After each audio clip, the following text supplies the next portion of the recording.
Hira. Ever since Quraysh the Great 55-7 to 529 BC united the Persians, they ruled over Iraq and its neighboring areas.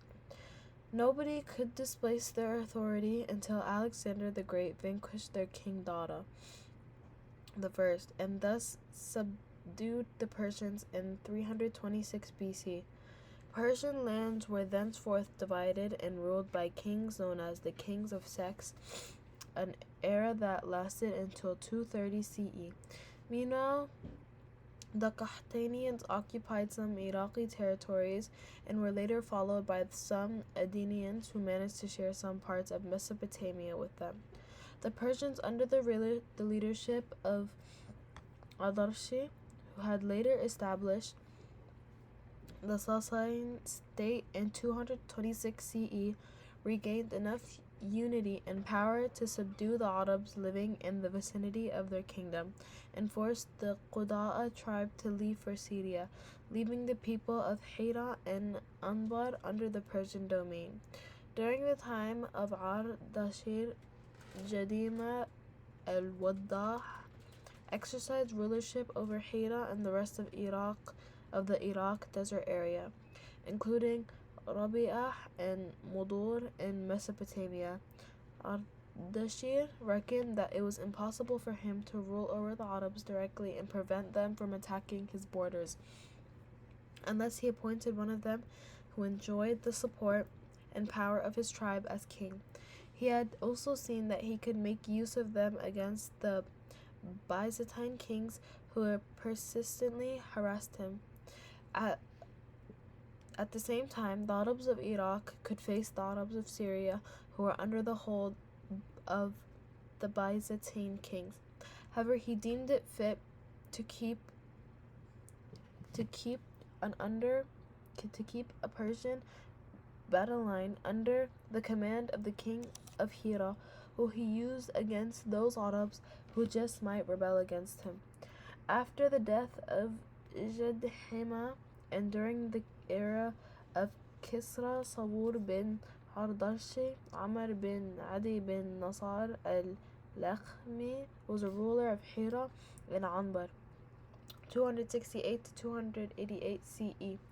The Lakhmi kings remained in rule of the Hira until the Persians appointed Qabas bin Firuz, in whose reign appeared someone called Mazdak, who called for dissoluteness in social life.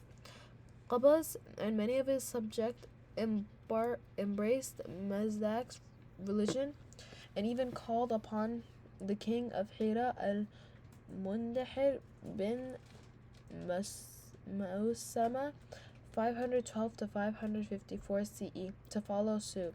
When the latter, because of his pride and self-respect, rejected their call, Qabas discharged him and nominated Harith bin Amr bin Hajar al-Kindi, who had accepted the Mazdak doctrine. No sooner did Kisra Sharwan succeed Qabas than he, due to hatred of Mazdak's philosophy, killed Mazdak and many of his followers, resorted Mundahir to the throne of Hira, and gave orders to summon under arrest Harith, who sought refuge with Al-Qalb tribe, where he spent the rest of his life. The sons of Mundhir bin Mausama maintained a kingship a long time until An-Nu'man bin al-Mundhir took over. Because of a calumny borne by Zayd bin Adi al-Abbadi, the Persian king got angry at An-Namu and summoned him to his palace. An-Namu went secretly to Hani bin Mas'ud, chief of Shayban tribe, and left his wealth and family under the latter's protection, and then he presented himself before the Persian king, who immediately threw him into a prison until his death. Kisra then appointed Ayas bin Qubasahi Attai as king of Hira. Ayas were ordered to tell Hani bin Mas'ud to deliver An-Nu'man's charge to Kisra. No sooner had the Persian king received the Venateliki motivated rejection on the part of the Arab chief, he declared war against the tribe of Shayban. He mobilized his troops and warriors under the leadership of King Ayas to a place called Diqar, which witnessed a most fierce battle wherein Persians were severely routed by the Arabs for the first time in history.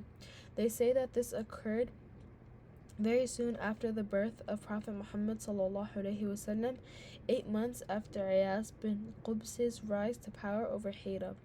After Ayas, a Persian ruler named Azad was appointed over Hira, ruling for 17 years, 614 to 631 CE, after which the authority returned to the family of Lachim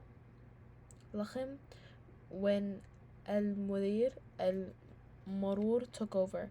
Hardly had the latter's reign lasted for 8 months when Khalid bin al-Walid fell upon him with Muslim soldiers.